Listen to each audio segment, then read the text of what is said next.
Me dolían las piernas, pedí ayuda, pero mi hija solo murmuró, esto ya no es vida, ni para ella ni para nosotros. Una frase que me partió el alma y me hizo entender que para mi propia familia, yo ya era una carga inútil.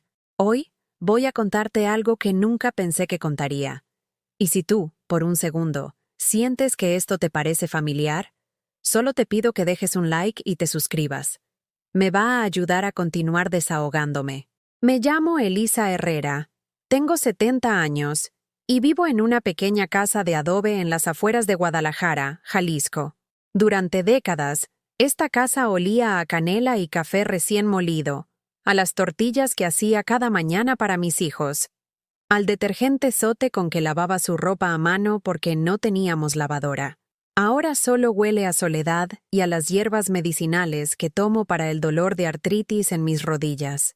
Cada mañana me levanto a las 5:30, como lo he hecho durante 50 años. Me pongo la bata floreada que mi difunta hermana María me regaló hace 10 años. Esa que tiene un pequeño agujero en el bolsillo derecho, pero que aún conserva los colores vivos. Camino hasta la cocina arrastrando las pantuflas de tela sobre el piso de cemento pulido, y mientras caliento el agua para el té de manzanilla, miro por la ventana hacia el patio donde antes crecían mis geranios rojos. Los geranios se secaron hace meses. Ya no tengo fuerzas para cargar las cubetas de agua desde la llave del fondo hasta las macetas. Mis manos, deformadas por años de trabajo duro, ya no pueden sostener el peso como antes, pero cada mañana sigo mirando hacia ese rincón vacío, recordando cuando Sebastián, mi hijo menor, tenía 8 años y me ayudaba a regarlas después de la escuela. «Mami, ¿por qué las flores rojas son las más bonitas?», me preguntaba mientras sostenía la manguera de plástico verde, empapándose los zapatos escolares.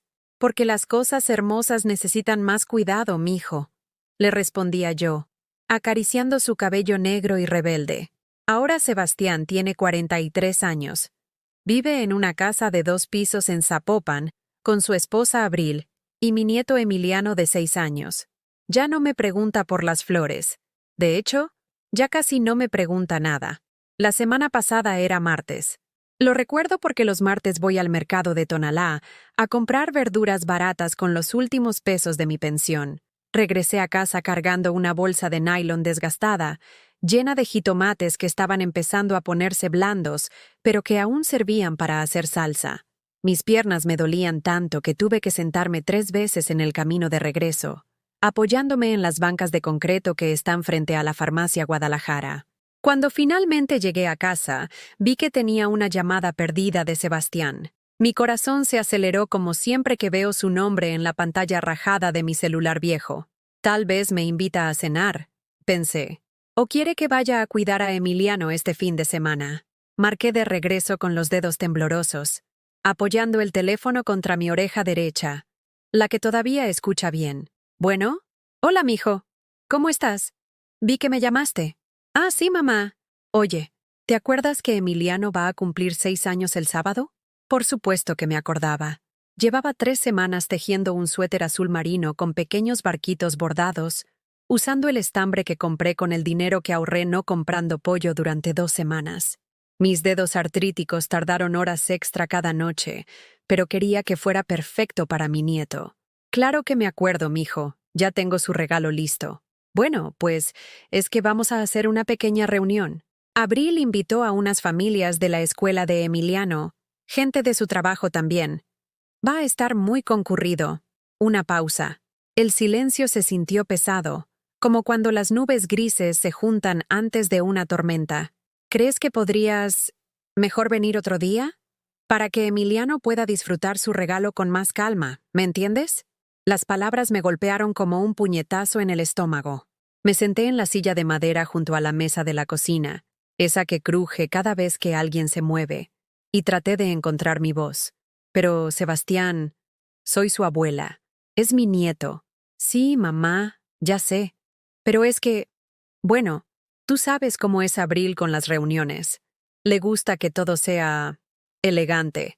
Y tú a veces te pones muy sentimental, cuentas historias del pasado, y la gente no entiende».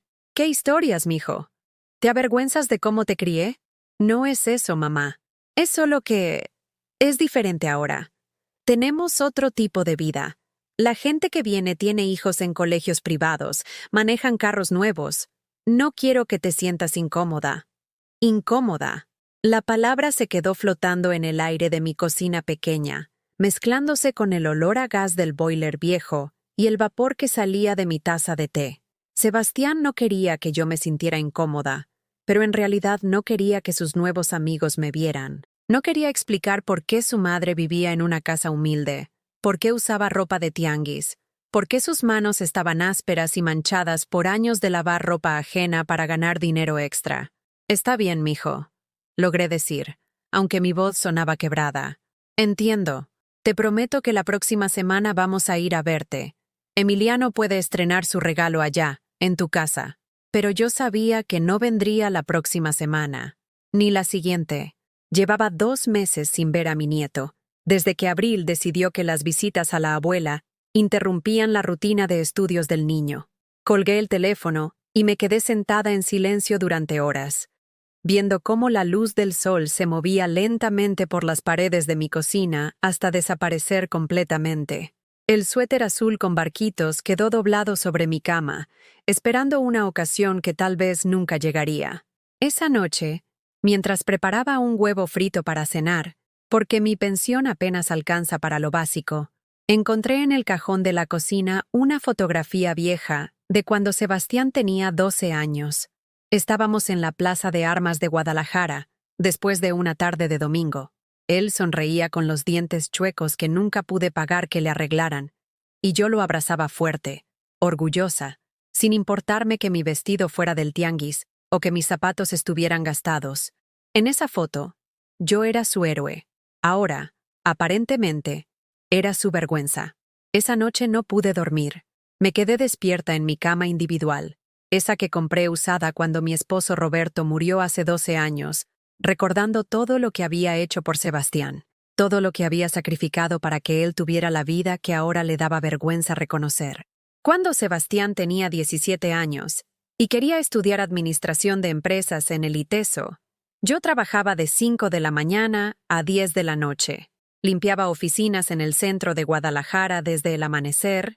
Luego corría a lavar ropa ajena en las casas de las colonias Americana y del Valle, y por las noches vendía tamales que preparaba en mi cocina. Mis manos siempre olían a masa de maíz y a cloro, pero cada peso que ganaba lo guardaba en una lata de galletas Marías que escondía debajo de mi colchón. «Mijo, vas a ser el primer profesionista de la familia», le decía mientras contaba billetes arrugados sobre la mesa de la cocina. «Tu papá hubiera estado orgulloso». Roberto había muerto en un accidente en la construcción cuando Sebastián tenía 15 años. Sin seguro, sin pensión, sin nada más que las deudas del funeral que pagué vendiendo los únicos 2 anillos de oro que tenía, mi anillo de compromiso y el de matrimonio. Durante 5 años, madrugué todos los días para que Sebastián pudiera estudiar.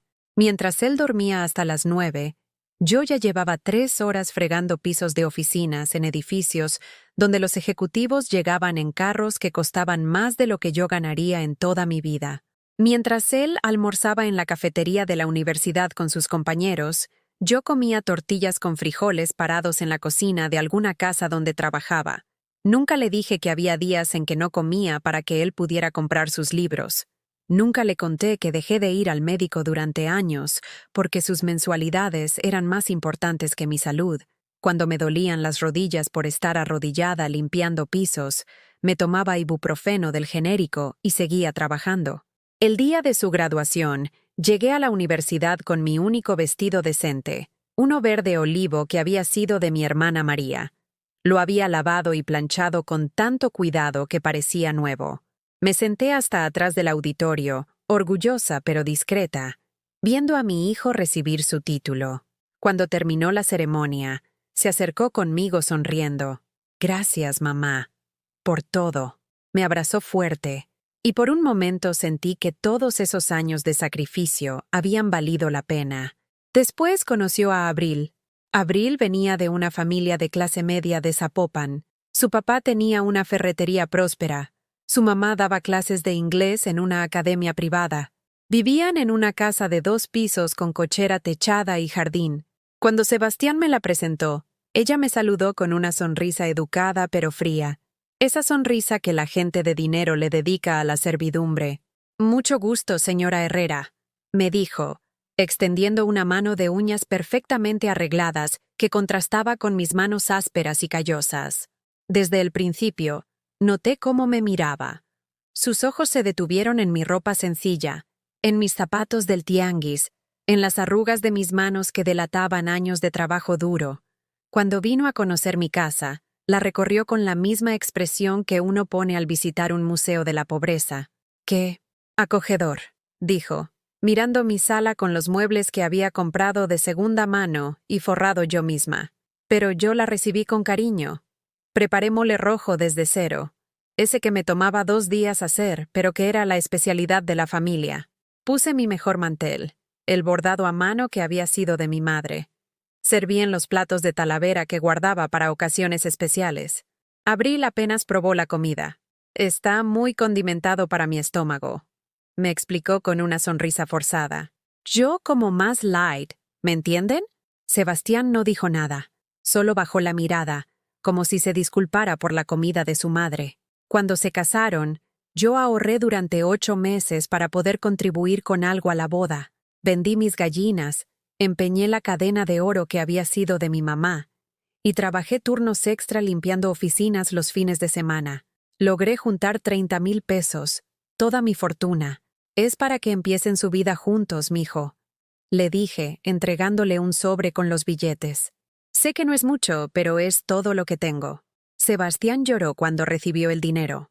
Me abrazó como cuando era niño. Mamá, no tenías que hacer esto. Los hijos no son una obligación, son un regalo de Dios, le respondí, acariciando su mejilla. Y tú has sido mi mayor regalo. Con ese dinero compraron los electrodomésticos para su casa nueva. Abril eligió una lavadora automática, un refrigerador de acero inoxidable, una estufa integral, cosas que yo nunca había tenido. Cosas que había soñado tener durante años mientras lavaba ropa a mano en un lavadero de cemento. Cuando nació Emiliano, fue el día más feliz de mi vida después del nacimiento de mis propios hijos. Mi primer nieto.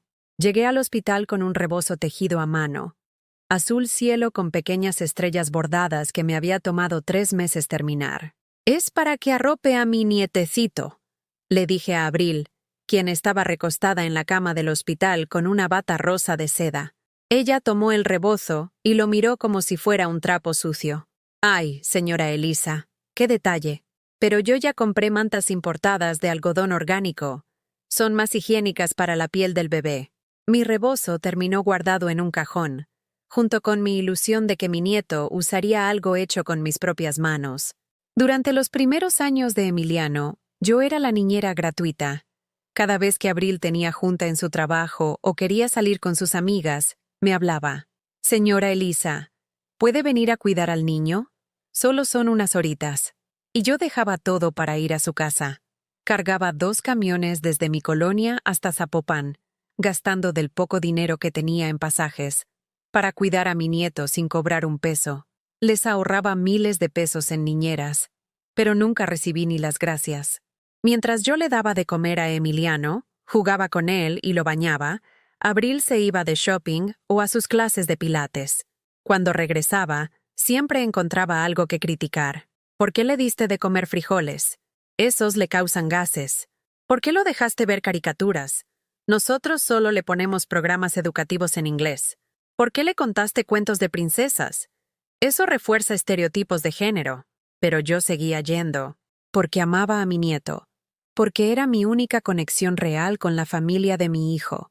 Emiliano me decía, «Buelita», con su vocecita dulce, me abrazaba fuerte, y por unas horas me sentía necesaria y querida. Cuando Emiliano cumplió 4 años, Abril decidió que ya no necesitaba niñera. El niño va a empezar preescolar tiempo completo. Ya no va a requerir tanto cuidado. Mis visitas se fueron espaciando. Una vez por mes, luego cada 2 meses. Ahora casi nunca. El año pasado, cuando me dio COVID y estuve enferma durante 3 semanas, con fiebre alta y sin poder levantarme de la cama, llamé a Sebastián pidiendo ayuda. «Mijo, me siento muy mal. ¿Podrías traerme algo de medicina?» o aunque sea un suero vida del Oxxo. Mamá, nosotros no podemos exponernos. Emiliano tiene clases presenciales y Abril está trabajando en un proyecto importante. Mejor habla al centro de salud. Colgó el teléfono. Pasé esas 3 semanas sola, sobreviviendo con el té de hierbas que preparaba cuando tenía fuerzas para levantarme. Mi vecina, doña Carmen, una señora de 80 años, fue quien me trajo medicinas y caldito de pollo. Los hijos se olvidan de uno cuando ya no los necesitamos para nada, me dijo mientras me ponía paños fríos en la frente. Pero Dios nunca se olvida de sus hijas. Cuando finalmente me recuperé y llamé a Sebastián para decirle que ya estaba bien, su respuesta fue: «Qué bueno, mamá. Me da mucho gusto». Ni una pregunta sobre cómo había estado, ni una disculpa por no haberme ayudado, ni siquiera curiosidad por saber cómo había sobrevivido sola durante la enfermedad más grave de mi vida. Ahora, acostada en mi cama, viendo las sombras que hacía la luz de la calle en el techo de mi cuarto, me preguntaba si toda una vida de sacrificios había sido para esto, para ser vista como una carga, como una vergüenza, como alguien que ya no tenía nada que ofrecer. ¿En qué momento el hijo que crié con tanto amor había aprendido a avergonzarse de mí? Los meses siguientes fueron como una tortura lenta y silenciosa. Cada interacción con mi hijo y su esposa se convirtió en una pequeña humillación que me carcomía por dentro. Mi cumpleaños número 70 llegó un martes lluvioso de octubre. Desperté temprano, como siempre, pero con la secreta esperanza de que sonara el teléfono. Preparé café de olla con canela, puse las tortillas sobre el comal y esperé. A las 9, a las 10, al mediodía, nada. A las 3 de la tarde, cuando ya había perdido toda esperanza, recibí un mensaje de WhatsApp de Sebastián, ni siquiera una llamada. Un mensaje: «Feliz cumpleaños, mamá. Que tengas un buen día». Un emoji.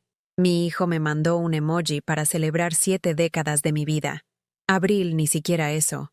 Doña Carmen, mi vecina, se apareció a las 5 con un pequeño pastel de chocolate que había comprado en la panadería San Juan. «Para que no pases tu día sola, Elisita», me dijo con sus ojos bondadosos llenos de arrugas. Lloramos juntas mientras comíamos pastel con café recalentado. Ella tenía 80 años y recordaba mi cumpleaños. Mi hijo de 43 lo había olvidado hasta último momento. 2 semanas después, Emiliano se enfermó de gripe. Abril me habló desesperada. «Señora Elisa, necesito que venga. Emiliano tiene fiebre y yo tengo una presentación muy importante en la oficina. No puedo faltar». Dejé todo y tomé 2 camiones bajo la lluvia. Llegué empapada a su casa, con mi viejo paraguas roto que ya no servía para nada. Cuidé a mi nieto todo el día, le di sus medicinas, le preparé caldito de pollo, le conté cuentos hasta que se durmió. Cuando Abril regresó por la noche, ni siquiera me preguntó cómo había estado el niño. ¿Ya se tomó todos los medicamentos? ¿No le diste nada dulce? ¿Lo bañaste con agua tibia? Preguntas como interrogatorio, como si yo fuera una empleada inexperta y no la abuela que había criado a su propio hijo. «Sí, Abril, todo está bien. Emiliano ya está mejor». «Bueno, pues gracias. Sebastián la va a llevar a la parada del camión». La parada del camión, como si fuera la sirvienta que regresaba a su casa después del turno. Sebastián manejó en silencio los 10 minutos hasta la avenida. Antes de bajarme, traté de hablar con él.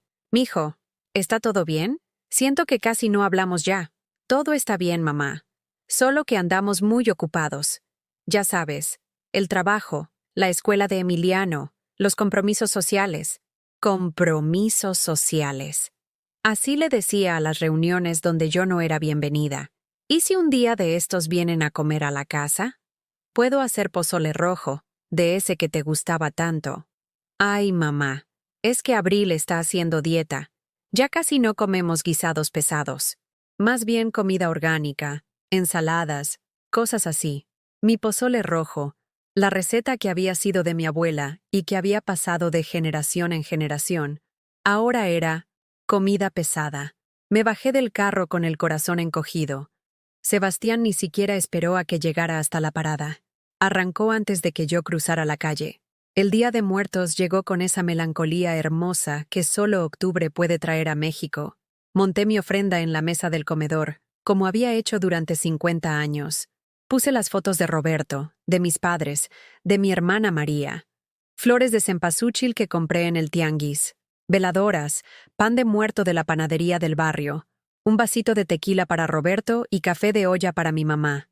Le mandé fotos a Sebastián por WhatsApp, esperando que tal vez quisiera venir con Emiliano a conocer a sus ancestros, a que le contara historias de su abuelo que murió cuando él era tan pequeño. Su respuesta llegó horas después. «Qué bonita se ve, mamá». Nosotros fuimos al Panteón Americano a dejar flores en las tumbas de los papás de Abril. El Panteón Americano, el cementerio privado donde están enterradas las familias con dinero. Sebastián había ido a honrar a los muertos de su esposa, pero no tuvo tiempo para honrar a los suyos propios. En diciembre, cuando empezaron las posadas en el barrio, invité a Sebastián y su familia. Es en casa de doña Carmen, mijo. Van a ver ponche, buñuelos, música. Emiliano se va a divertir mucho rompiendo piñatas con los otros niños. Ay, mamá, es que esas fiestas son muy ruidosas. Emiliano está acostumbrado a ambientes más controlados. Ambientes controlados. Mi nieto, que tenía sangre de este barrio, de esta gente trabajadora y cariñosa, estaba siendo criado para despreciar sus raíces. Pero lo que más me dolió fue el 12 de diciembre. Ese día siempre había sido especial en nuestra familia. Íbamos juntos a la Basílica de Guadalupe en Guadalajara, no la de México porque era muy lejos, pero nuestra iglesia local siempre hacía una misa hermosa. Después comíamos tamales en el atrio, y los niños corrían entre los puestos de flores y veladoras.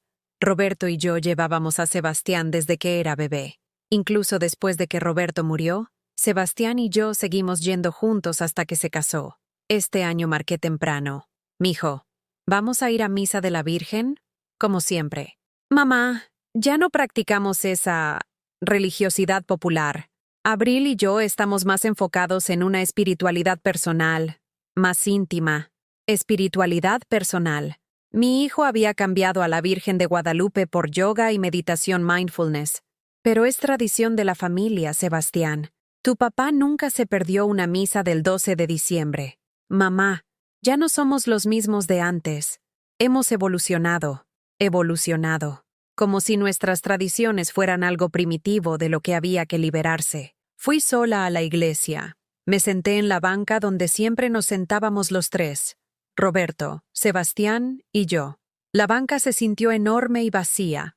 Durante toda la misa lloré en silencio, no por la Virgen, sino por la familia que había perdido sin darme cuenta. Pero la puñalada final llegó 3 días antes de Navidad. Estaba en el mercado San Juan comprando ingredientes para hacer romeritos, cuando escuché una voz familiar. Era Abril, hablando por teléfono mientras elegía verduras orgánicas en un puesto caro. Sí, mamá. Ya sé que es difícil, pero no tenemos opción. Es muy incómodo para nosotros y para Emiliano también. Me escondí detrás de un puesto de flores para escuchar mejor. Ella no entiende que ya no encaja en nuestro estilo de vida. Siempre viene con su ropa vieja, sus regalos hechos a mano que no le sirven a nadie, y las historias que cuenta. Dios mío, siempre hablando de cuando eran pobres, de cuando Roberto trabajaba en la construcción. Mi corazón empezó a latir tan fuerte que pensé que me iba a desmayar. Sebastián no se atreve a decirle nada porque se siente culpable, pero la verdad es que ya es una carga. Los niños de la escuela de Emiliano preguntan por qué su abuela parece sirvienta. Es vergonzoso. Sirvienta. Vergonzoso. Estamos pensando en mudarnos a Puerto Vallarta el próximo año. Sebastián puede trabajar desde allá, y así tenemos la excusa perfecta para cortar el cordón umbilical. Ya es hora de que ella entienda que Sebastián ya no es su niñito. Las flores de Nochebuena se volvieron borrosas frente a mis ojos. Mis piernas empezaron a temblar. Me apoyé en el puesto para no caerme. Abril siguió hablando como si estuviera planeando unas vacaciones, no la destrucción completa de una familia. Sí, ya sé que suena cruel, pero a veces hay que ser cruel para ser bondadoso. Ella va a estar mejor sin depender emocionalmente de nosotros, y nosotros vamos a estar mejor sin la presión constante de incluirla en todo. Salí del mercado tropezando, sin comprar nada. Caminé por las calles de mi barrio como zombie, viendo todo con nuevos ojos.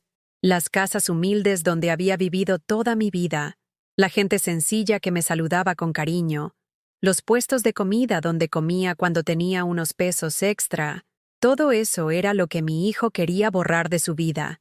Yo era lo que él quería borrar. Llegué a mi casa y me senté en la mesa de la cocina donde había alimentado a mi familia durante décadas. La casa estaba en silencio, pero mi cabeza rugía con las palabras de Abril. Carga, vergonzoso, sirvienta. Por primera vez en mi vida, me vi a través de los ojos de mi nuera. Una mujer de 70 años, con ropa del tianguis, manos ásperas de tanto trabajar. Historias de una pobreza que ellos querían olvidar. Una reliquia incómoda de un pasado que no combinaba con su nueva vida de clase media aspiracional. Esa noche no pude comer. Me quedé sentada hasta muy tarde, con una taza de té que se enfrió en mis manos, pensando en todas las señales que había ignorado, todos los desaires que había justificado, todas las veces que había tragado mi orgullo pensando que era por el bien de la familia. ¿Cómo había sido tan ciega? ¿Cómo no había visto que para ellos yo ya no era la matriarca de la familia, sino simplemente un estorbo del que había que deshacerse con delicadeza? Pero lo que más me dolía no era el desprecio de Abril, era saber que Sebastián, mi hijo, el niño que había criado con tanto amor, estaba de acuerdo con todo esto, que él también me veía como una carga vergonzosa de la que había que liberarse. Me levanté y fui hasta mi cuarto. Saqué del closet una caja de zapatos donde guardaba las fotos más importantes de mi vida. Ahí estaban todas.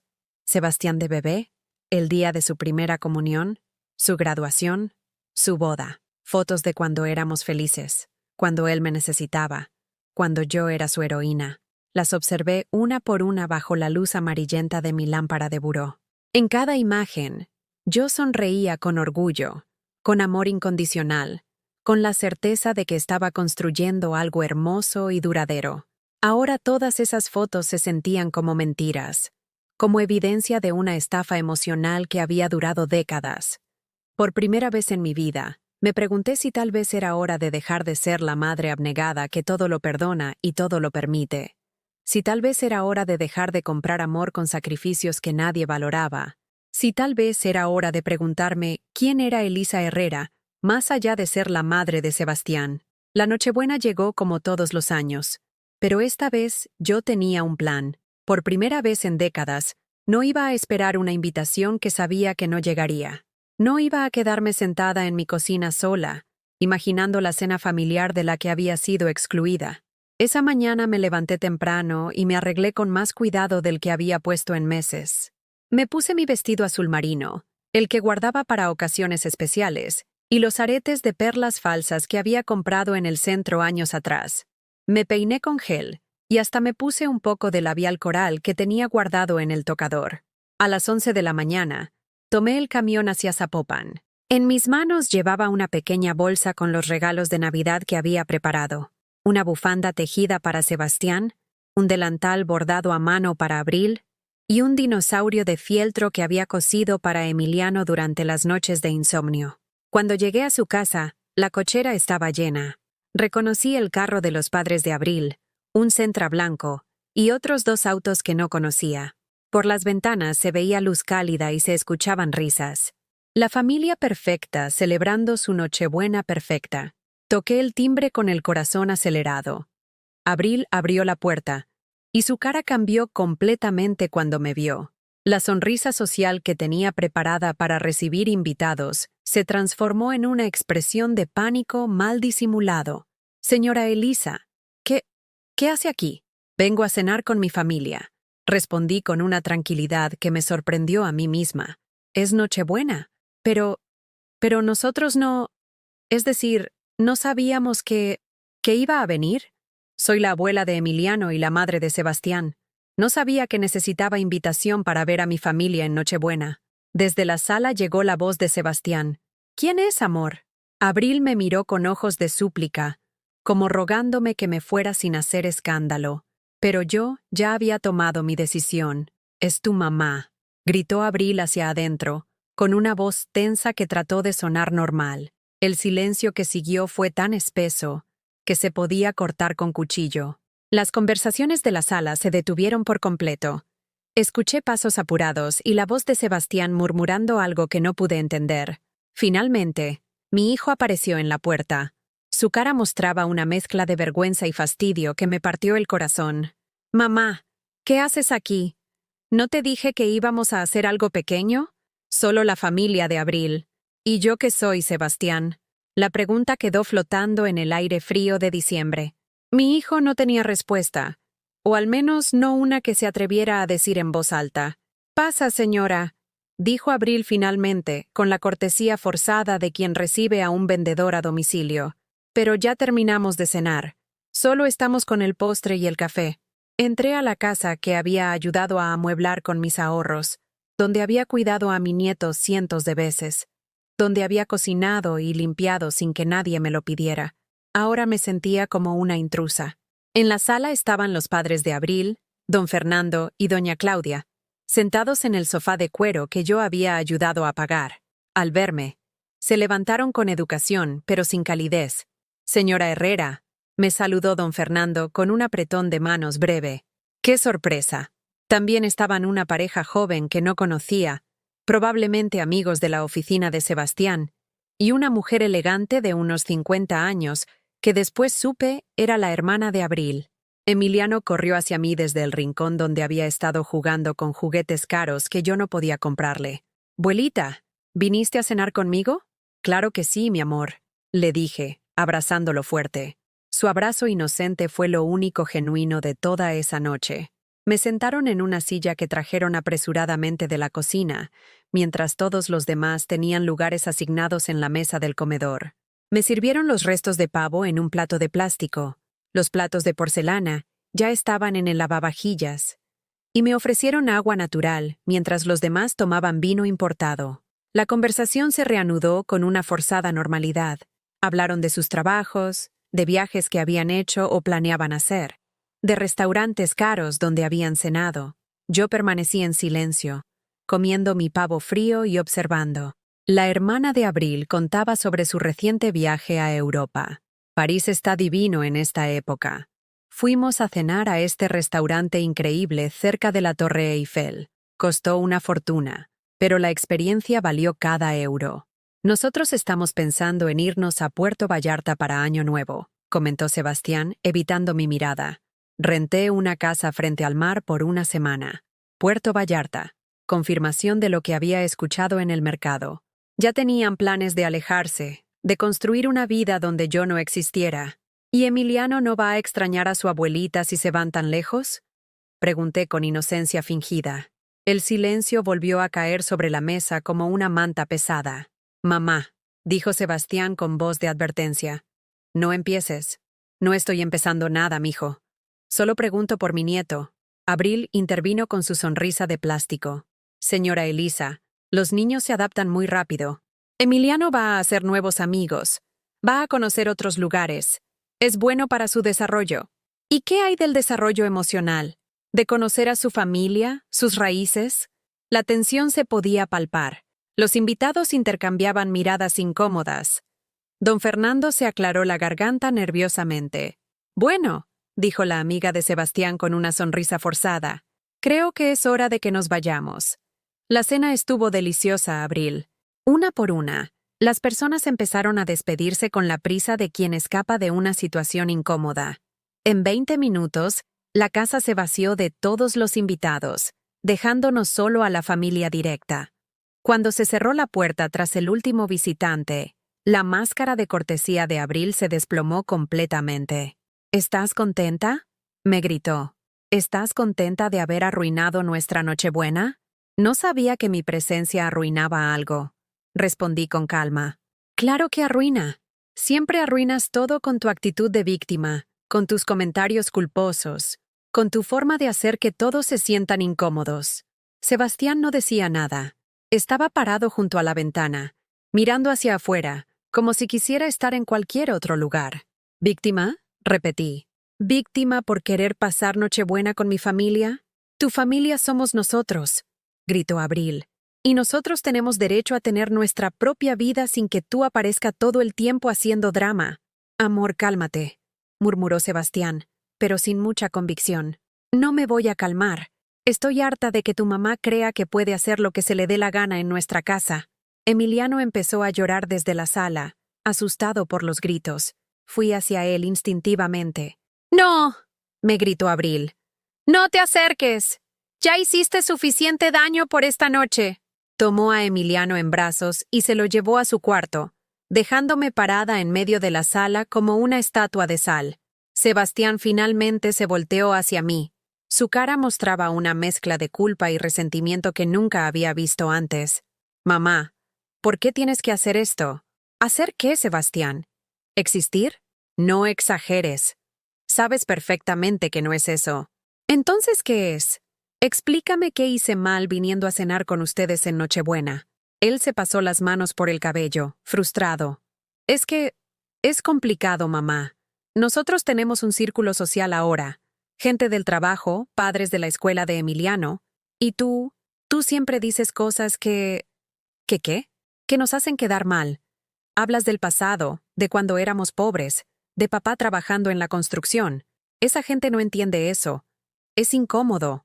Ahí estaba. Finalmente lo había dicho. Me avergonzaba. Se avergonzaba de mí, de su padre muerto, de la vida que habíamos construido juntos con tanto amor y sacrificio. Entiendo, dije con una tranquilidad que no sentía. ¿Te avergüenzas de mí? No es eso. Entonces, ¿qué es? Es que... Dios mío, mamá, ya no tengo 15 años. Ya no necesito que me cuides, que me protejas, que estés encima de mí todo el tiempo. ¿Estar encima de ti? ¿Eso es lo que crees que hago? Sí, siempre llamando, siempre queriendo venir, siempre recordándome cosas del pasado que ya no importan. Déjame crecer. Déjame tener mi propia familia. Sus palabras me golpearon como bofetadas. Cada una era un puñal directo al corazón de una madre que había dedicado su vida entera a ese hijo que ahora me veía como un estorbo. Tu propia familia, repetí lentamente. ¿Y yo qué soy? Eres mi mamá, pero ya no eres mi única familia. Tengo esposa, tengo hijo, tengo responsabilidades. Y necesito que respetes eso. Respetar. Todo se reducía a que yo tenía que respetar, ceder, desaparecer cuando fuera conveniente para ellos. Está bien, dije finalmente. Entiendo perfectamente. Me dirigí hacia donde había dejado mi bolsa con los regalos.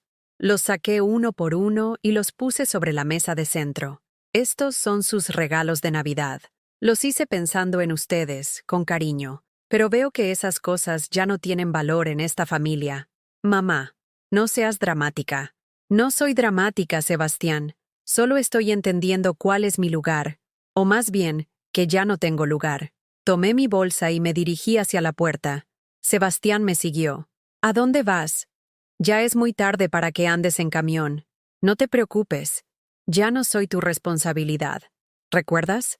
Salí de esa casa sintiendo que acababa de enterrar algo que había sido lo más importante de mi vida durante décadas.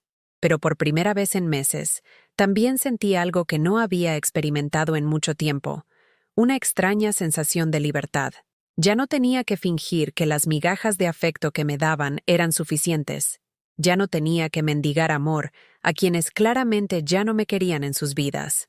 Mientras esperaba el camión en la parada solitaria, bajo la luz amarillenta del poste, me di cuenta de que algo fundamental había cambiado en mí esa noche. Por primera vez en mi vida, había dejado de ser solo la madre de Sebastián. Ahora tenía que descubrir quién era Elisa Herrera cuando nadie la necesitaba. El 25 de diciembre desperté a las 11 de la mañana. Por primera vez en 50 años. No me levanté al amanecer. No había nadie para quien preparar desayuno. Nadie que esperara tortillas recién hechas o café de olla hirviendo. La casa estaba en silencio, pero no era el silencio vacío de la soledad. Era el silencio lleno de posibilidades de alguien que por fin era dueña de su tiempo. Me quedé en la cama otros 20 minutos, simplemente sintiendo la comodidad de las sábanas tibias y escuchando los sonidos del barrio.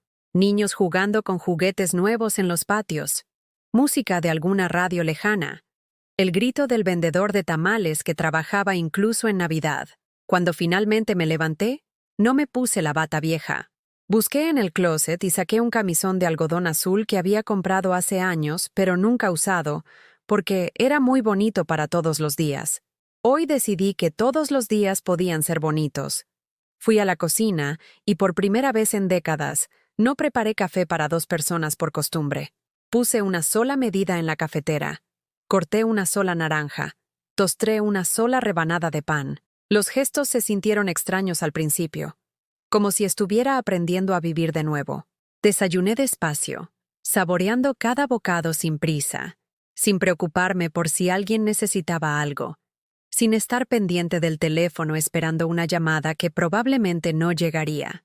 Y no llegó. Sebastián no llamó para disculparse, para preguntar cómo había llegado a casa, para decir, «Feliz Navidad, mamá». Extrañamente, su silencio no me dolió como habría dolido hace una semana. Era como si esa confrontación de la noche anterior hubiera cauterizado una herida que llevaba años sangrando. Después del desayuno, hice algo que no había hecho jamás. Me senté en mi sala a no hacer nada. No había ropa que lavar, comida que preparar para visitantes que no vendrían, casa que arreglar para recibir a una familia que ya no me consideraba parte de sus celebraciones. Me senté en mi sillón de tela floreada y simplemente existí. Miré realmente mi casa por primera vez en años. Las paredes pintadas de amarillo que yo misma había pintado cuando Roberto aún vivía. Los muebles sencillos pero cómodos que había elegido con cuidado, pensando en la durabilidad más que en la moda. Las fotografías en marcos baratos pero llenos de memorias valiosas. Los libros de cocina manchados de uso. Las plantas que había logrado mantener vivas durante años con agua y cariño. Mi casa no era elegante como la de Sebastián, pero tenía algo que la suya nunca tendría. Era auténtica. Cada objeto tenía una historia. Cada marca en las paredes contaba una vida realmente vivida. No una vida diseñada para impresionar a otros. A las 3 de la tarde, decidí hacer algo completamente fuera de mi rutina. Me arreglé. Me puse mi vestido menos usado. Uno color vino que había comprado para la boda de una vecina, y que desde entonces solo había usado 2 veces, y salí de la casa sin destino fijo. Caminé por las calles de mi barrio como si fuera una turista descubriendo un lugar nuevo. Saludé a doña Carmen, que estaba regando sus plantas en el patio delantero. «Elisita, ¿cómo estás, mija? ¿Cómo la pasaste ayer?» «Muy bien, Carmen. Muy reveladora, diría yo». Ella me miró con esos ojos sabios que solo tienen las mujeres que han vivido mucho. «Ah, ya veo. A veces las fiestas nos enseñan quiénes son realmente nuestras personas». No necesité explicarle más. Las mujeres de nuestra generación sabemos leer entre líneas. Entendemos el dolor ajeno sin necesidad de detalles. Seguí caminando hasta llegar a la plaza del barrio de Santa María, un pequeño jardín con bancas de cemento y una fuente que ya no funcionaba, pero que los niños usaban para jugar. Me senté en una banca y observé las familias que habían venido a pasar la tarde navideña al aire libre. Vi padres jóvenes persiguiendo a sus hijos pequeños, abuelos cargando nietos que les gritaban, «Otra vez, abuelo, otra vez», mientras los columpiaban en los juegos oxidados pero funcionales. Vi familias que se veían felices sin necesidad de tener la ropa más cara o los carros más nuevos. Familias que se valoraban por lo que eran, no por lo que aparentaban. Una niña de unos 6 años se acercó a mi banca. Tenía el cabello rizado recogido con colitas disparejas y un vestido navideño que se veía heredado pero limpio y bien cuidado. «Señora, ¿usted está sola?» Su mamá se acercó corriendo. «Lucía, no molestes a la señora». «No me molesta», le dije a la joven madre. «¿Cómo te llamas, niña?» «Lucía Fernández Morales», respondió con la seriedad que solo tienen los niños cuando se presentan formalmente. «Mucho gusto, Lucía. Yo soy Elisa». «¿Y dónde está su familia, señora Elisa?» La pregunta inocente me llegó directo al corazón, pero no con dolor, sino con una claridad nueva. «Mi familia está ocupada haciendo otras cosas hoy, así que decidí venir a conocer gente nueva. ¿Quiere jugar conmigo a las comiditas?» Traje mi cocina de juguete. Su madre se veía avergonzada. «Lucía, la señora no quiere jugar. Los adultos no juegan. Este adulto sí quiere jugar», dije, levantándome de la banca. Pasé la siguiente hora jugando a las comiditas con Lucía en el pasto de la plaza. Preparamos comidas imaginarias en su cocina de plástico rosa, servimos té de agua en tazas diminutas, y ella me contó historias fantásticas sobre princesas que cocinaban para dragones vegetarianos. Cuando fue hora de que se fuera con su familia, Lucía me abrazó las piernas. «Señora Elisa, ¿va a venir mañana? Puedo traer más juguetes. No sé si pueda venir mañana, pequeña. Pero si vengo, te busco. ¿Me promete?» Miré sus ojos brillantes, llenos de la confianza que solo tienen los niños que aún no han aprendido que los adultos a veces rompen sus promesas. «Te prometo que si vengo, te busco». Su sonrisa iluminó toda la plaza. Regresé a casa al atardecer, con una sensación en el pecho que no había experimentado en meses. No era felicidad exactamente, pero tampoco era tristeza. Era algo nuevo. Paz. Una paz que venía de haber pasado un día completo siendo simplemente Elisa, no la madre de Sebastián, no la abuela que mendigaba tiempo con su nieto, no la suegra tolerada. Solo Elisa. Esa noche, mientras preparaba una cena sencilla para una persona, sonó el teléfono. Mi corazón se aceleró por un momento, pensando que podría ser Sebastián llamando para disculparse, pero el número en la pantalla era desconocido. «¿Bueno? ¿Señora Elisa Herrera?» «Sí, soy yo. Habla el licenciado Martínez, de la Notaría Pública número 47. Disculpe que la moleste en estas fechas, pero tengo un asunto urgente que discutir con usted. ¿Podría venir a mi oficina mañana por la mañana?» Un notario que me buscaba el día de Navidad. Mi mente corrió por todas las posibilidades. Algún problema legal, alguna deuda de Roberto que hubiera aparecido después de tantos años, algún error burocrático que necesitara mi firma. ¿Es algo grave, licenciado? Al contrario, señora. Es algo muy bueno, pero prefiero explicárselo en persona. ¿Podría venir mañana a las 10? Sí, ahí estaré. Esa noche me quedé despierta hasta tarde. No por preocupación, sino por curiosidad. ¿Qué podía ser tan bueno que un notario me buscara el día de Navidad? Pero más que eso, me quedé despierta disfrutando el silencio de mi casa, planeando qué haría al día siguiente. Por primera vez en décadas, mi agenda no dependía de las necesidades de otros. No tenía que preguntarle a nadie si podía salir. No tenía que estar disponible por si Sebastián necesitaba algo.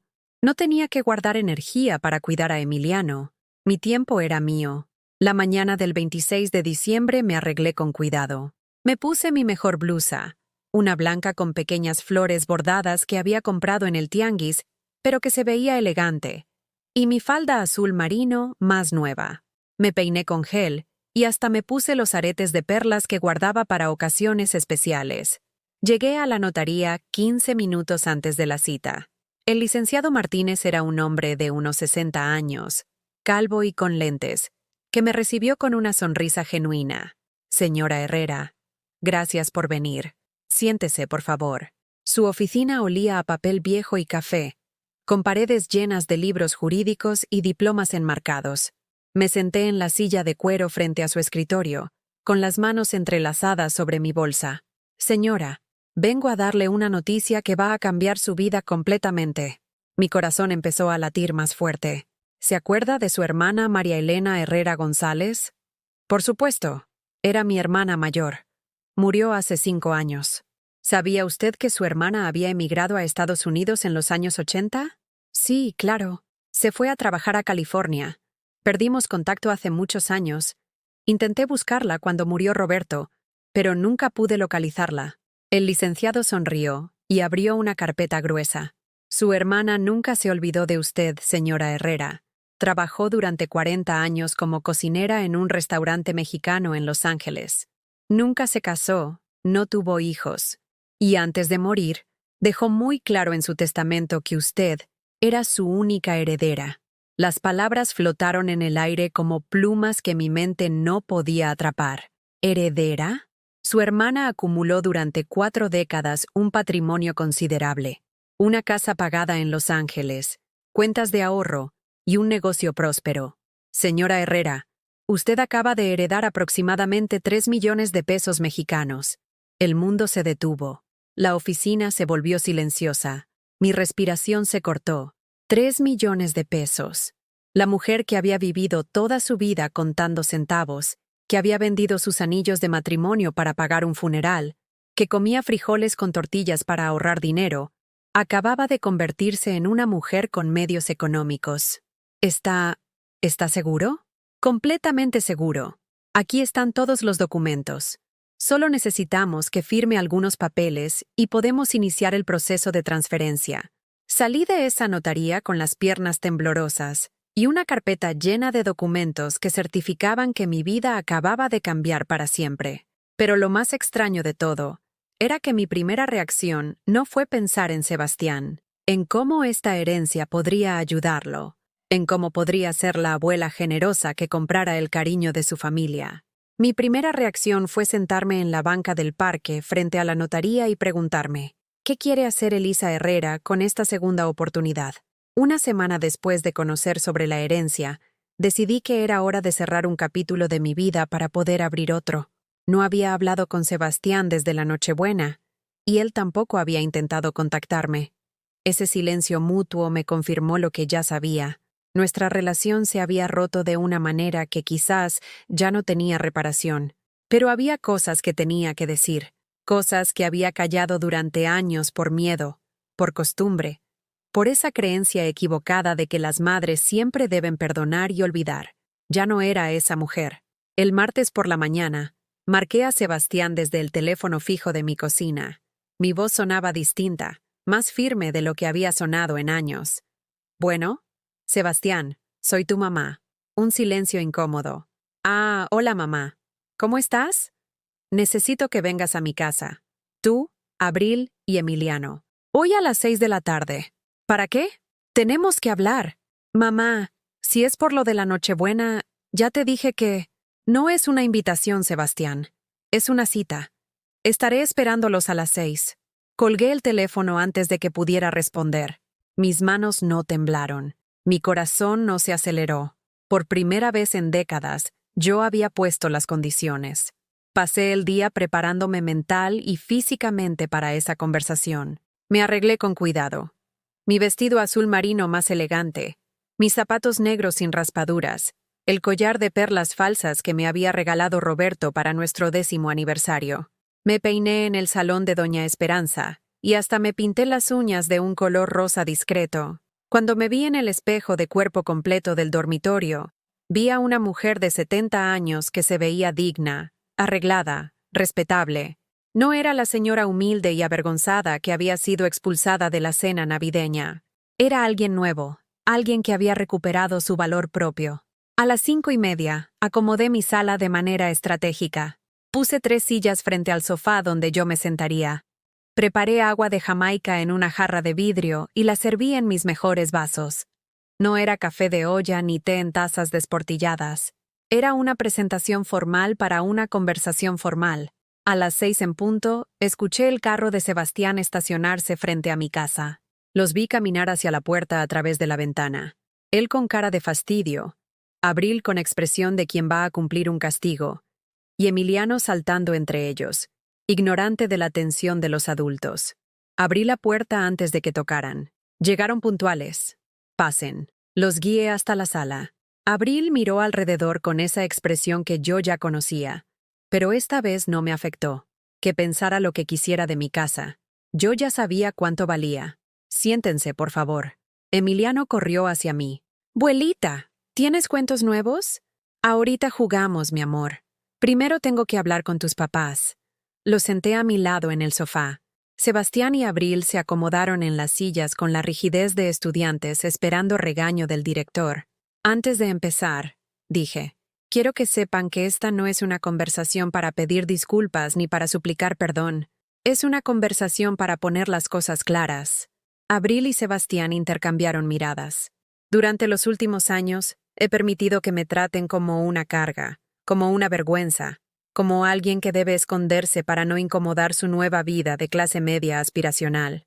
«Mamá», empezó Sebastián. «No he terminado». Mi voz sonó con una autoridad que yo misma no sabía que poseía. «He permitido que Abril me hable como si fuera su empleada, que me sirvan comida en platos desechables mientras ustedes usan porcelana, que me excluyan de celebraciones familiares como si mi presencia fuera contaminante. La cara de Abril se puso roja, pero no dijo nada. He permitido que se avergüencen de mí, de su padre muerto, de la vida que construimos con amor y sacrificio. He permitido que traten mis regalos hechos a mano como basura y mis tradiciones familiares como obsoletas. Emiliano me miró confundido. Era demasiado pequeño para entender las palabras, pero podía sentir la tensión en el aire. Pero lo que más me duele no son los desaires ni las humillaciones. Lo que más me duele es que yo lo permití, que me convencí de que el amor se mendiga, de que las madres deben aceptar cualquier migaja de afecto que sus hijos quieran darles. Sebastián bajó la mirada. Abril seguía roja, pero ahora también se veía incómoda. Durante 50 años, me definí por ser la madre de Sebastián. Todo lo que hice, cada decisión que tomé, cada peso que gasté, fue pensando en él primero y en mí después. O mejor dicho, nunca pensé en mí. Me levanté del sofá y fui hasta la mesita donde tenía los documentos del notario guardados en una carpeta manila. La semana pasada me enteré de algo que cambió mi perspectiva completamente. Abril y Sebastián se enderezaron en sus sillas, curiosos a pesar de la tensión. Mi hermana María Elena, la que se fue a Estados Unidos hace 40 años, murió hace 5 años. Nunca se casó, nunca tuvo hijos, y trabajó durante 4 décadas ahorrando cada dólar que pudo. Saqué los documentos de la carpeta y los puse sobre la mesa de centro. Me dejó todo en herencia. Una casa en Los Ángeles, cuentas de ahorro y un negocio próspero. En total, 3 millones de pesos mexicanos. El silencio que siguió fue tan profundo que se podía escuchar el tic-tac del reloj de pared en la cocina. Sebastián fue el primero en hablar, con voz ronca. ¿3 millones? 3 millones de pesos. Dinero que mi hermana ahorró limpiando casas, cocinando en restaurantes, viviendo en cuartos compartidos para poder dejarle algo a la única familia que le quedaba en México. Abril se había puesto pálida. Sus ojos brillaban con una codicia que trató de disimular, pero que era transparente como el agua.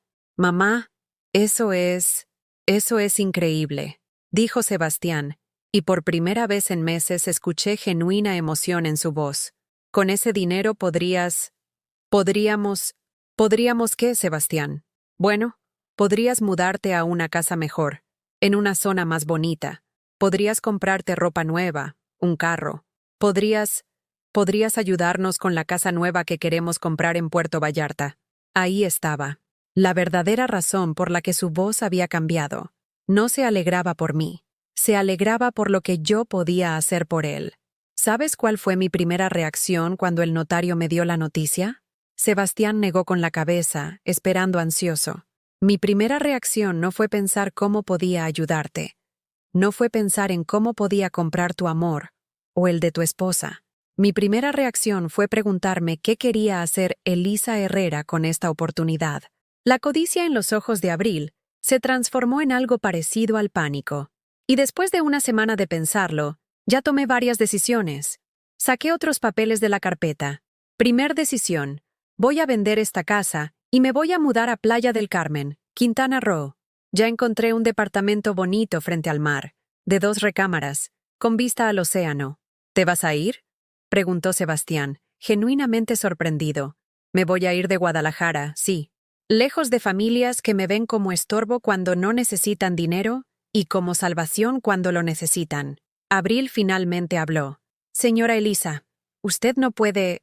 Es decir, Emiliano la va a extrañar mucho. Me volteé hacia ella con una sonrisa que no tenía nada de cálida. ¿Emiliano me va a extrañar? ¿El niño al que no me dejan ver hace meses? ¿El nieto con el que no me permiten pasar tiempo porque interrumpe su rutina de estudios? ¿Es que las cosas pueden cambiar?, tartamudeó Abril. Podemos organizar mejor las visitas, hacer planes. Segunda decisión, continué, ignorando sus balbuceos. Con el dinero de la herencia, voy a crear un fondo de becas para mujeres mayores de 50 años que quieran estudiar oficios o carreras técnicas. Se va a llamar Fundación María Elena Herrera, en honor a mi hermana. Sebastián se veía cada vez más desesperado. Pero mamá, ¿no crees que primero deberías asegurar tu futuro? Una casa, un carro, Algo para ti. Tercera decisión. Voy a contratar los servicios de un abogado para modificar mi testamento. Todo lo que tengo, incluyendo lo que quede de la herencia después de crear la fundación, va a ir a organizaciones de beneficencia que ayuden a mujeres abandonadas por sus familias. El golpe fue directo. Sebastián se puso blanco como papel. ¿Qué quieres decir? Quiero decir que ni tú ni tu esposa ni mi nieto van a heredar un peso de mí, porque las herencias son para las familias, y ustedes ya me dejaron muy claro que yo no soy parte de su familia. Abril se levantó de su silla como impulsada por un resorte. Eso es una locura. Usted no puede castigar a Emiliano por problemas que tiene con nosotros. No estoy castigando a nadie. Estoy tomando decisiones sobre mi dinero y mi vida, algo que debí haber hecho hace años. Sebastián también se levantó, con cara de desesperación. Mamá, por favor, no hagas esto. Podemos arreglar las cosas. Podemos empezar de nuevo. ¿Empezar de nuevo? ¿Como cuando me echaste de la cena de Nochebuena? ¿Como cuando me dijiste que te avergonzabas de nuestro pasado? ¿Como cuando tu esposa me llamó carga y vergüenza? Yo nunca dije eso, gritó Sebastián. No, no lo dijiste, pero tampoco me defendiste cuando ella lo dijo. Me dirigí hacia la puerta principal, indicando que la conversación había terminado. Ya tomé mis decisiones. En 2 semanas me mudo a Playa del Carmen. Si algún día Emiliano quiere conocer a su abuela, que me busque cuando sea mayor de edad y pueda tomar sus propias decisiones. Abril corrió hacia mí con lágrimas en los ojos. Lágrimas que llegaron 40 años tarde. Señora Elisa, por favor, reconsidere. Todos cometemos errores. Podemos cambiar. Pueden cambiar todo lo que quieran. Pero ya no va a ser mi problema ni mi responsabilidad. Abrí la puerta y me quedé esperando a que salieran. Sebastián tomó a Emiliano de la mano y caminó hacia la puerta como zombi. Antes de salir, se volteó hacia mí. Mamá, eres mi única familia. Lo miré a los ojos por última vez. No, Sebastián. Tú fuiste mi única familia, pero yo nunca fui la tuya. Cerré la puerta suavemente detrás de ellos. Por primera vez en 70 años, me quedé completamente sola. Y por primera vez en 70 años, esa soledad no me dio miedo. Me dio libertad. 3 meses después, desperté en mi nuevo departamento en Playa del Carmen con el sonido de las olas del mar Caribe acariciando mi ventana. No había despertador, no había prisa, no había nadie esperando que le preparara desayuno. Solo el ritmo suave del océano y la luz dorada del amanecer filtrándose por las cortinas blancas de lino que había elegido personalmente. Me levanté despacio, disfrutando la ausencia de dolor en mis rodillas. El aire marino y la tranquilidad mental habían obrado milagros en mi artritis. Caminé descalza hasta la terraza de mi departamento en el 2º piso, donde tenía una vista perfecta de la playa que se extendía hasta el horizonte. Habían sido 3 meses de transformación que yo misma no habría creído posibles. La mudanza había sido liberadora de maneras que no esperaba. Vender mi casa de Guadalajara no me dio nostalgia, me dio alivio. Cada mueble viejo que doné, cada fotografía que guardé en cajas, cada objeto que decidí no llevar conmigo, era como quitarme peso de encima. Llegué a Playa del Carmen con 3 maletas y una nueva identidad. Elisa Herrera, no la madre de nadie, no la suegra de nadie, solo Elisa. Mi departamento era pequeño pero luminoso, con paredes blancas que reflejaban la luz del mar, y muebles que había elegido por primera vez en mi vida, pensando únicamente en mi comodidad y mis gustos. Un sofá color crema donde podía leer tranquila, una mesa de comedor para 2 personas porque ya no tenía que calcular espacio para visitas familiares que no llegaban, plantas verdes que llenaban los rincones de vida sin exigir demasiado cuidado. La cocina era mi lugar favorito, pequeña pero funcional, con una ventana que daba al jardín común donde crecían bugambilias fucsia y palmeras que se mecían con la brisa marina. Había aprendido a cocinar para una persona sin sentir lástima de mí misma. Preparaba desayunos lentos con frutas tropicales que compraba en el mercado local, almuerzos ligeros que comía en mi terraza mientras leía novelas románticas que había descubierto en la biblioteca pública del pueblo. Pero lo más sorprendente de todo había sido descubrir que no era invisible para el mundo. En Guadalajara, durante los últimos años, me había sentido como un fantasma. La gente me veía, pero no me registraba realmente. Aquí era diferente. Había conocido a mis vecinos casi inmediatamente. Doña Rosa, una cubana de 80 años que vivía en el departamento de abajo, se había presentado el segundo día con una bandeja de croquetas caseras y una sonrisa que iluminaba todo el pasillo. «Mija, aquí somos como familia», me había dicho con su acento caribeño musical. «Si necesitas algo, solo tienes que tocar la puerta». También estaba don Miguel, un arquitecto retirado de Ciudad de México que vivía en el edificio de al lado y que había comenzado a invitarme a caminar por la playa todas las mañanas. Al principio había rechazado sus invitaciones por costumbre, por esa timidez que había desarrollado después de años de sentirme indeseable.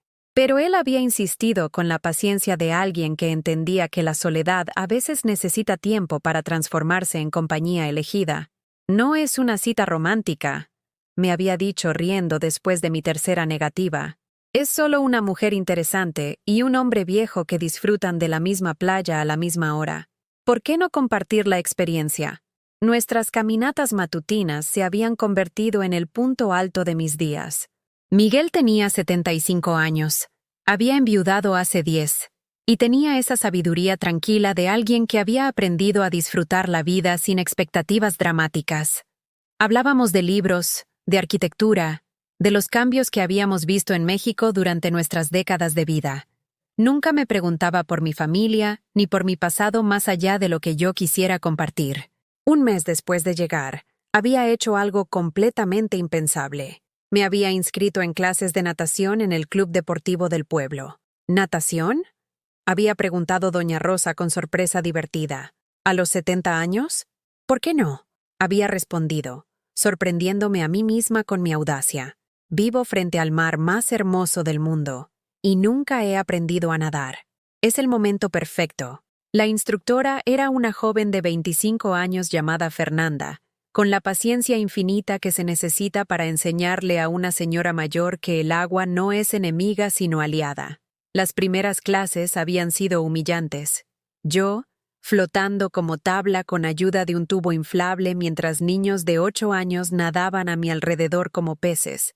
Pero la humillación había durado poco. Después de décadas de sentirme torpe e inadecuada en la vida de mi hijo, descubrir que podía aprender algo completamente nuevo me había dado una confianza que no había experimentado nunca. Ahora podía nadar 20 metros sin parar. No era olímpico, pero para una mujer que había pasado 70 años creyendo que ya no podía aprender nada nuevo, era un milagro personal. Las tardes las dedicaba a algo que tampoco había hecho jamás. Actividades que me daban placer sin justificación utilitaria.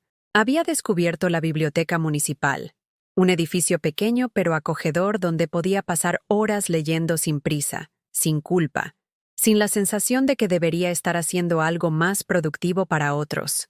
También había comenzado a tomar clases de pintura en acuarela en el Centro Cultural del pueblo. La maestra, una artista local llamada Carmen Leticia, había visto algo en mis primeros intentos torpes que yo no sabía que existía. «Tiene usted una sensibilidad muy especial para los colores», me había dicho después de mi tercera clase. «Sus puestas de sol tienen una melancolía hermosa». Melancolía hermosa.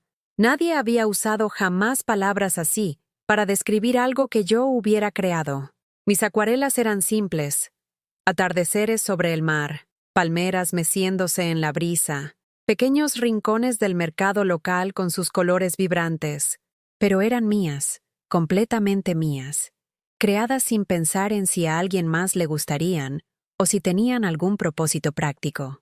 Los fines de semana había comenzado a explorar la región. Rentaba un carro pequeño y manejaba hasta cenotes escondidos, pueblos coloniales, ruinas mayas que había visto en fotografías toda mi vida pero nunca imaginé que podría visitar. Viajaba sola, sin prisa, deteniéndome donde quería, comiendo donde me provocara, hablando con locales que me contaban historias de sus lugares. En Valladolid había conocido a una familia que vendía textiles tradicionales.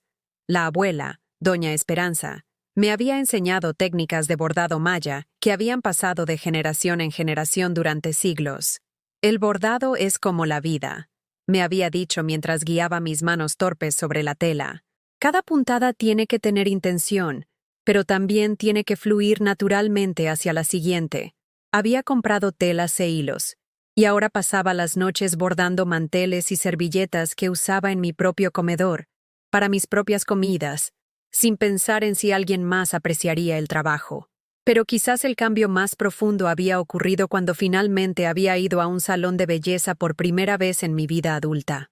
En Guadalajara, siempre me había cortado el cabello en peluquerías baratas del barrio, cortes prácticos que no requerían mantenimiento ni productos caros. Aquí, doña Rosa me había llevado casi a rastras a un salón moderno en la zona hotelera. «Mija, tienes el cabello más bonito que he visto, pero lo traes como si fueras monja de clausura», me había dicho sin filtros. «Déjame que te presenten a Rodrigo. Ese muchacho tiene manos de ángel». Rodrigo había sido un joven estilista gay de 30 años, con tatuajes en los brazos y una personalidad efusiva que me había intimidado al principio. «Señora, usted tiene una estructura ósea preciosa», me había dicho, levantando mi cabello canoso con manos expertas. «Vamos a hacer que se vea como la reina que es». El resultado había sido una transformación que me había hecho llorar frente al espejo. Un corte moderno pero elegante que enmarcaba mi cara, mechas sutiles que iluminaban mi cabello gris natural, un maquillaje ligero que resaltaba ojos que yo no sabía que podían verse bonitos. «¿Quién es esa mujer?», había susurrado viendo mi reflejo. «Es usted, señora», había respondido Rodrigo con orgullo. Solo que ahora se ve por fuera como la mujer fuerte que siempre ha sido por dentro. Esa mujer fuerte se había atrevido a hacer algo impensable. Había comenzado a salir a cenar sola a restaurantes. Al principio había sido aterrador. Sentarme en una mesa para una persona, ordenar una copa de vino, comer despacio mientras observaba a las parejas y familias a mi alrededor. Había sentido que todos me miraban con lástima, que susurraban sobre la señora sola que claramente no tenía familia que la invitara. Pero gradualmente había descubierto que la mayoría de la gente estaba demasiado ocupada con sus propias vidas para juzgar la mía, y los pocos que sí notaban mi presencia, a menudo la registraban con respeto más que con lástima. Una noche, en un restaurante italiano frente al mar, el mesero había comentado: «Es admirable ver a una mujer que disfruta su propia compañía. No es común». Su comentario me había hecho reflexionar. Durante 70 años, había definido mi valor por mi utilidad para otros. Ahora, por primera vez, estaba aprendiendo a valorarme por mi propia compañía, por mis propios pensamientos, por mi propia capacidad de crear belleza y experiencias para mí misma. Una tarde, mientras pintaba un atardecer particularmente espectacular desde mi terraza, sonó mi teléfono. Era un número de Guadalajara que no reconocía. «Bueno, señora Elisa Herrera». «Sí, soy yo». «Habla la maestra Patricia, del Instituto Benito Juárez. Soy la maestra de Emiliano Mendoza, su nieto». Mi corazón se detuvo por un momento. «Emiliano, mi nieto». «Sí, soy su abuela». «Señora, la llamo porque Emiliano ha estado preguntando por usted constantemente. Dice que quiere escribirle una carta, pero no sabe su dirección. ¿Sería posible que usted le escribiera? El niño está... bueno, parece estar pasando por un momento difícil».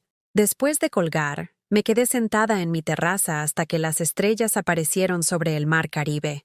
Emiliano me recordaba. Me extrañaba. Quería escribirme.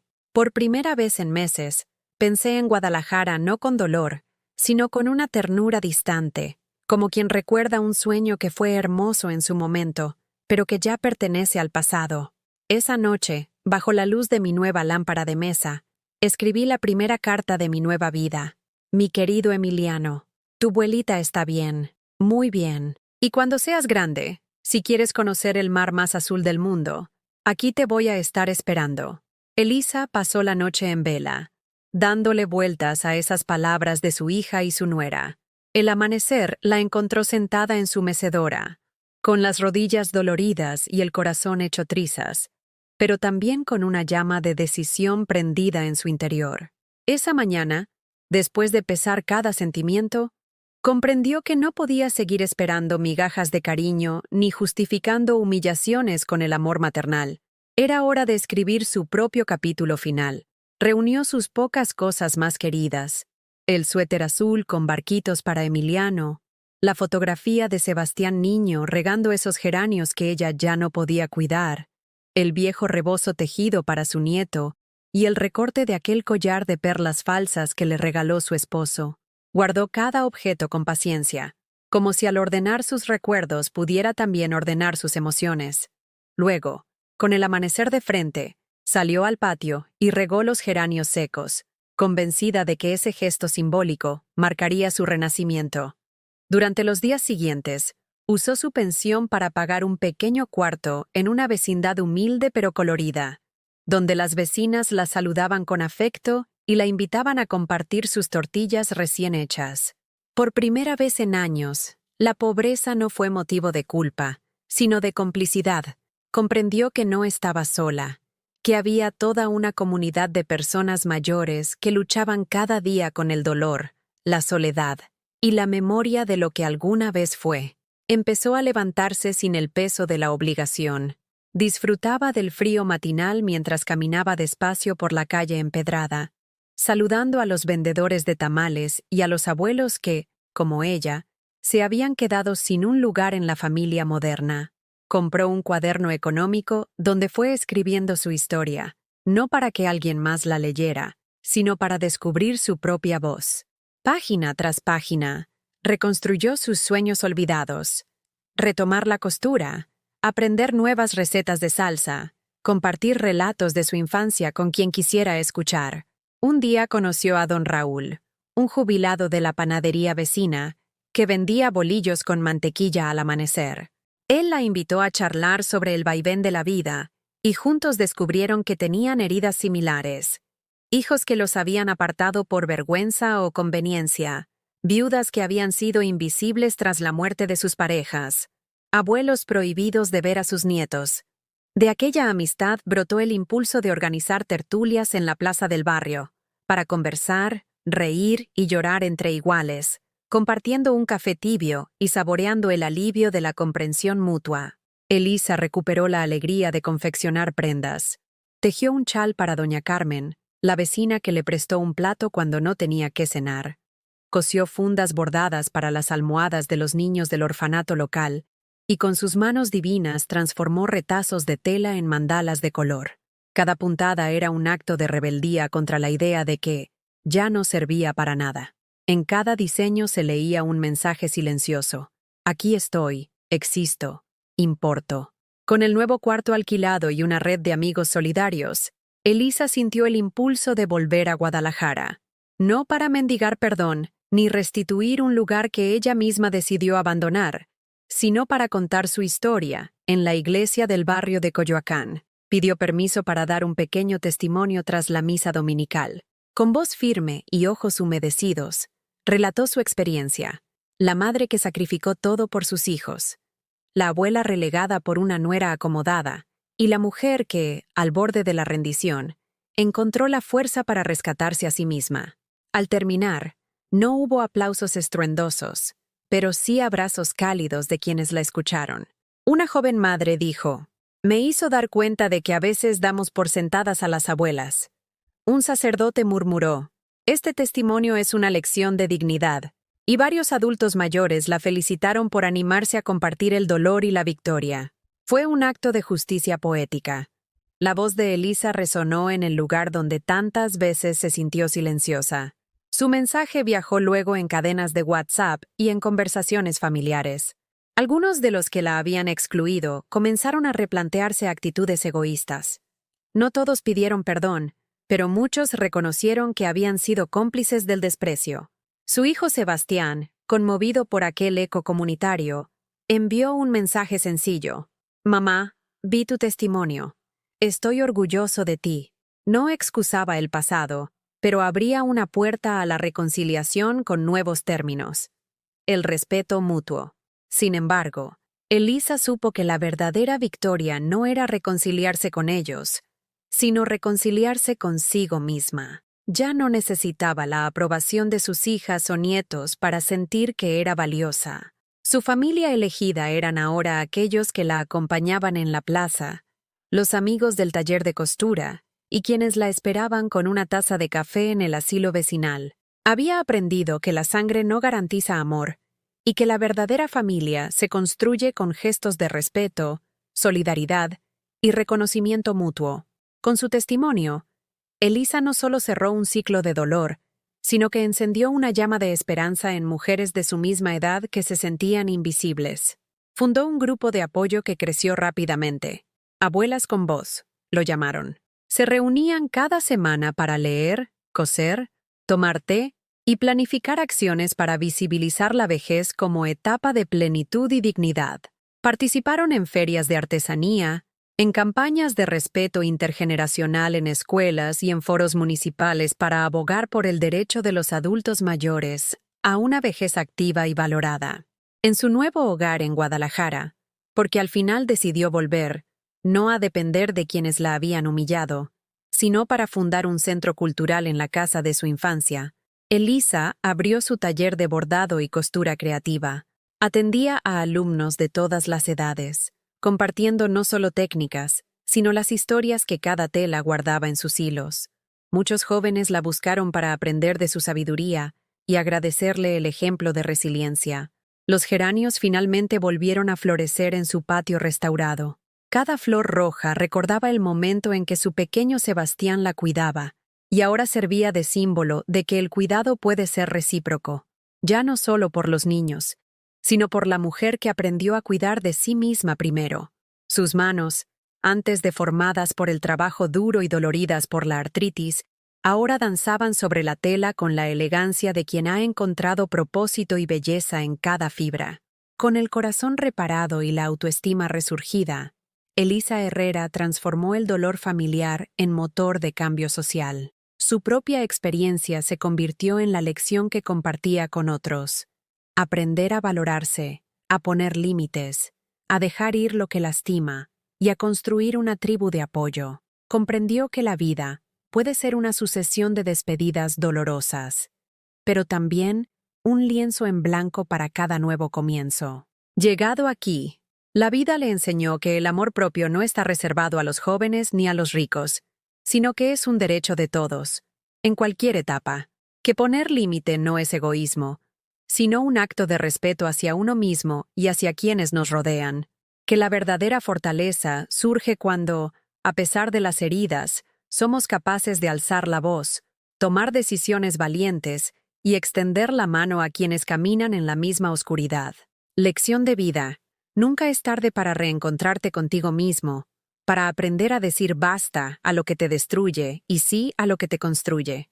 El amor familiar es hermoso, pero no debe ser a costa de tu dignidad. La familia que vale es la que se elige cada día con respeto, empatía y reconocimiento mutuo.